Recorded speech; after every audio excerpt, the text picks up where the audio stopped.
speaking of slowing down, somebody took us all by surprise. I'm watching my Knicks. They're in a very tumultuous battle with the 76ers for the playoffs, if you don't know. And you know how serious I take my Knicks. I have to check on her. Yeah, you have to check on me because it gets a little rocky. Yes. And I'm minding my business, already stressed out. And probably top of the second quarter, I see a notification come across my timeline. And at first I kind of was like, I don't know, this account is probably not real. And then it started to multiply. Candace Parker announced her retirement. Man. Surprise attack on a Sunday. Man, I was not ready. So many people were not. I don't think anybody was ready for that. On the Lord's Day, Candace, come on now. But we weren't the only ones taken by surprise. Breonna Stewart minding her business at Liberty training camp, the first day at that.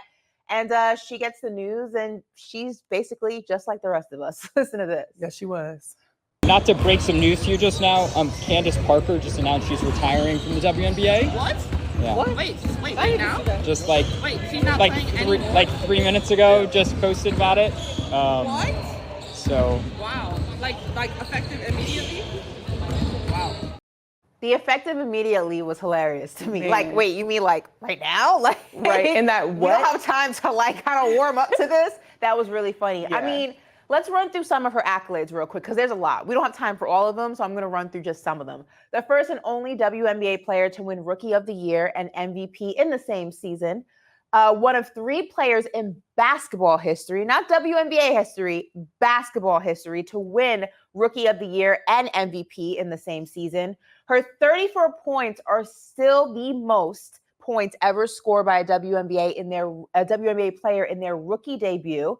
3-time champion, 2-time WNBA MVP, 2-time gold medalist, 7-time All-Star, 7-time All-NBA first team, 2022 DPOY, 2016 Finals MVP, 2013 All-Star MVP, 2008 Rookie of the Year, and WNBA 25 team. I mean, and there's more.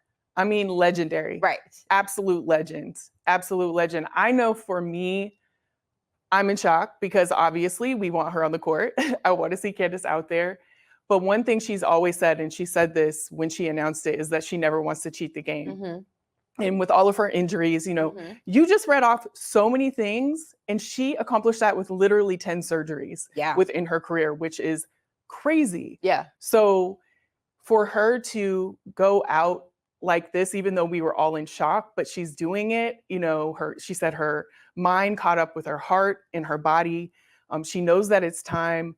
And I mean, for you to pick the time when you retire, that's good for her. Like, I'm really happy for her. And one thing, obviously we're all sad. I'm sad. I grew up watching her. She inspired me in every way possible and still does. But one thing I am excited about, she says she's about to be about that business. Okay? I know, that's right. And she's already in her broadcasting bag, and she's already great at it. I mean, for me, the reason I became interested in the WNBA was because of Candace Parker, and also our combined love for Kobe Bryant was something that I really kind of found a connection with her outside of just watching her in amazement and what she did on the court. It was, the profound respect she had for Kobe, and Kobe's my favorite basketball player of all time. I tell that story all the time. And reading her caption on Instagram when she announced her retirement was very much reminiscent of what Kobe said when he retired. And it's like, I never wanted to cheat the game. And it's interesting because in my career, when I've interviewed so many athletes, they'll say, as long as their mind is still in it, they'll try to force their body to the point of no return, because of how much they love it. But then it comes to a point where your mind and your body are on the same page, and your mind basically says, like, we can't do it. Like, I physically can't do it. And it's a hard thing to accept, but it just shows the mind and the will of an athlete, especially the highest competitor that there is in terms of, an athlete who's performed at the highest level possible and has, just created such a huge legacy for themselves. It's hard to kind of give into your mind and say, we have to quit. We have to walk away because it's just not in their DNA, Absolutely. And it's not something people talk about enough. Yeah. I think that transition from being an athlete to the next venture in your life. But what I will say is, as a competitor at that level, her not cheating the game, that she's done. Because when you read those things, she has tried everything. She has done everything that she came to do. Mhm. And now she is ready to literally own NBA teams, own WNBA teams. She Mhm. said she's going to be in producing, and she's going to advance the games in ways that she couldn't on the court, and she's going to extend that into off the court. So I'm really, really excited to see that. She's definitely left the game better than she found it. And I think that was the sentiment a lot of people shared when the news was shared with them that she was announcing her retirement. A lot of people said, look, she left it way better than she found it, and it's in a much better place because of her. But also, I think she did a really good job at kind of setting herself up for that next chapter while she was still playing, so that the transition isn't as difficult.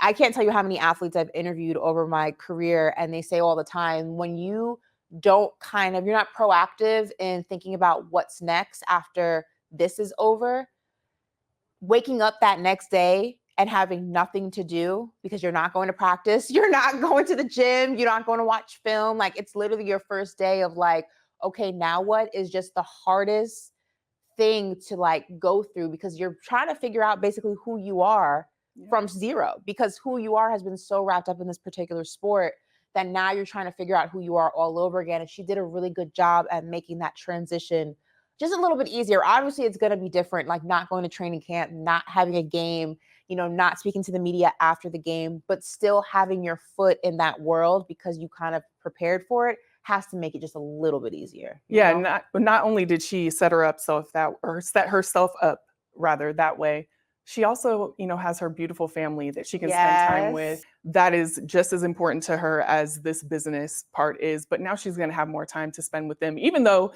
in her statement, she said, sorry, babe, like I'm going to be going just as hard.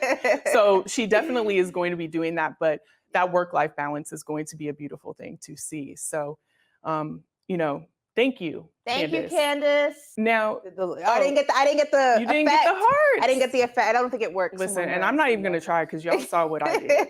It wasn't ready.